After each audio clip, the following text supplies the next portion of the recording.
Et là, on reparle de ces incendies avec vous, Hélène Frade. Bonjour Hélène. Bonjour Damien. Parce qu'à la une, il y a donc ces feux, notamment à Marseille, où plus de 700 hectares ont donc brûlé depuis hier aux portes de la ville. Et d'après la Provence, le feu, vous l'avez dit, semble à présent figé, mais pas fixé. Un incendie sous haute surveillance, d'après la Marseillaise, autre quotidien local, qui relève l'intensité de ces feux, poussés par un violent Mistral, aux sautes atteignant parfois 300 mètres et des pointes à plus d'1 kilomètre par minute.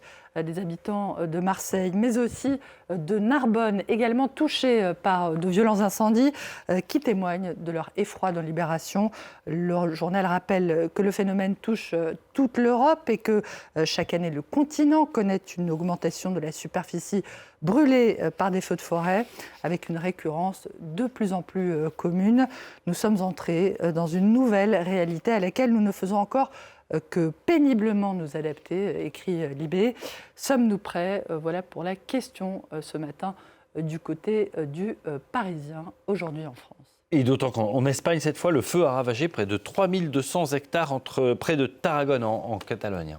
Et d'après El País, là encore, les vents compliquent beaucoup la tâche des pompiers, des secours, et la situation d'Amiens est pire à des milliers de kilomètres de là, en Syrie, où on le sait, de violents incendies ravagent le pays, l'ouest du pays, depuis le début du mois, à cause de conditions météo comme ailleurs exceptionnelles, mais également à cause du manque de moyens après 14 ans de guerre.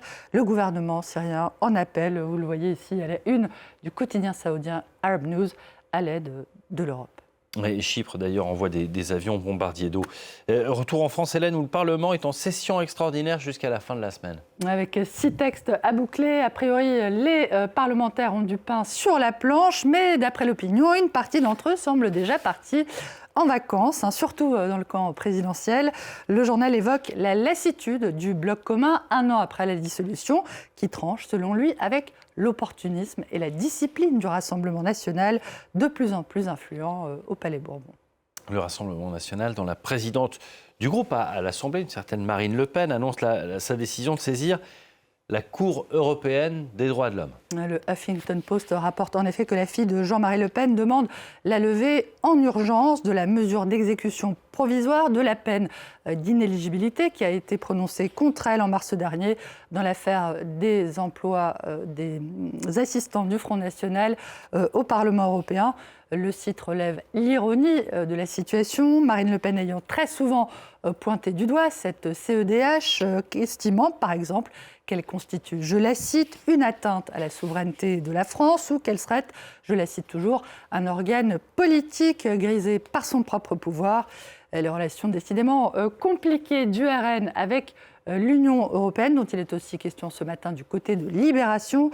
Le journal indique que le RN et ses alliés du groupe Identité et Démocratie, devenus les Patriotes pour l'Europe, font l'objet d'une enquête pour des soupçons d'irrégularité financière au Parlement européen. L'extrême droite européenne qui a obtenu par ailleurs hier la coordination d'un texte clé sur le climat. Pendant des années, l'extrême droite s'est contentée de dénigrer les efforts européens sur le climat, mais il dispose désormais d'une occasion sans précédent de freiner les ambitions écologiques de l'Union européenne, note la version européenne du site américain Politico.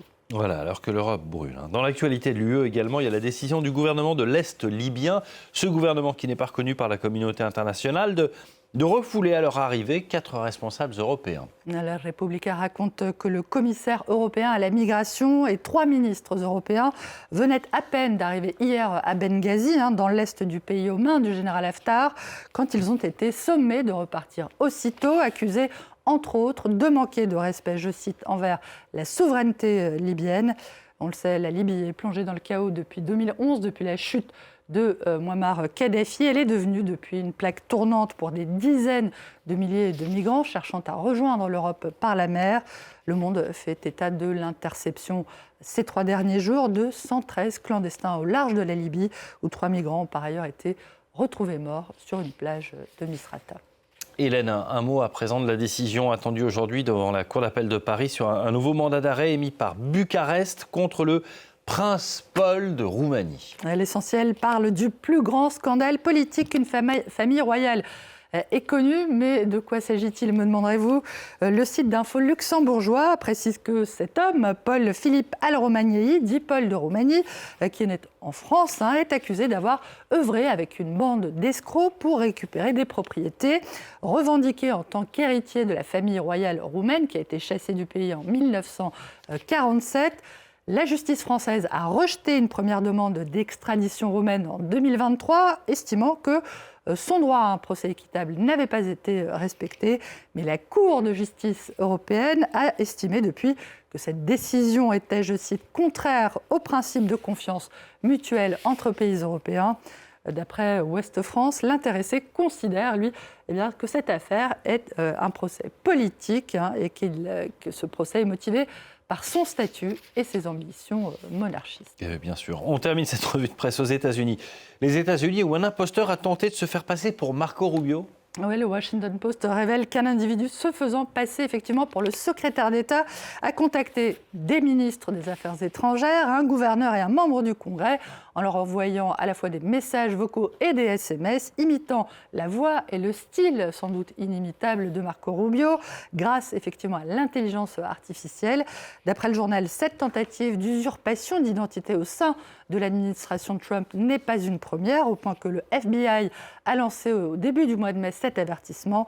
Si vous recevez un message prétendant provenir d'un haut responsable américain, ne présumez pas qu'il soit authentique. Bon, voilà qui est dit. Merci beaucoup, Hélène. Si on reçoit un SMS de votre part demandant de l'argent, on sait qu'il faut dire non. Donc, toute autre chose, on prend la direction du